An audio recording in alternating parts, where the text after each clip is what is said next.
December 1 तारिख लागू होगा नुआ नियम एने सरकार तरफ जारी है बड़ घोषणा एलपीजी गैस ट्राई नियम क्रेडिट कार्ड एमती बहुत किसी नियम रही जहाँकि 1 तारिख परिवर्तन होगा जहाँ आपण समस्ते जानी रखा निहाती जरूरी।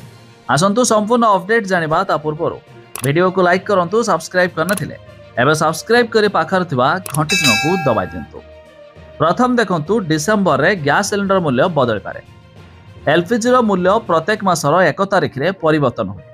एलपीजी सिलिंडर मूल्य सहित तैल बजार कंपनी गुड़िक प्रति मासरे एयर टर्बाइन इंधन अर्थात एटीएफ सीएनजी एवं पीएनजी मूल्य मध्य संशोधन करती। तेबे अक्टोबर मासरे गैस कंपनी गुड़िक 19 किलोग्राम व्यावसायिक एलपीजी सिलिंडर मूल्य 48 टंका वृद्धि करथिले। तेबे आसंता डिसेम्बर 1 तारिख यह नियम रे हबो परिवर्तन अर्थात प्रत्येक मास 1 तारिख रे दर रे परिवर्तन होइथाय। नेक्स्ट होची एसबीआई रो क्रेडिट कार्ड नियम रे परिवर्तन। तेबे देशर सर्वबृहत bank State Bank of India वर्तमान डिसेम्बर रु क्रेडिट कार्ड नियम परिवर्तन करने को जाउछि।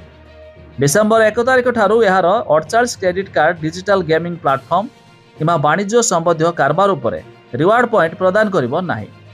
या पूर्व नवेम्बर 1 रे अनेक नियम परिवर्तन करा जायतिला।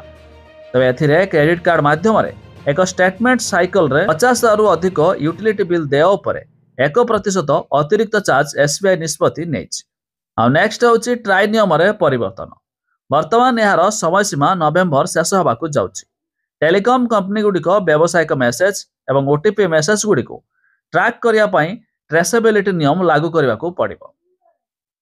एही नियम लागू करिवार शेष तारिख वर्तमान डिसेम्बर 1 तारिख स्थिर होबाकू जाउछि। निकटरे समस्त टेलीकॉम ऑपरेटर को ट्राई द्वारा एक नुआ आदेश दिया जायतिला।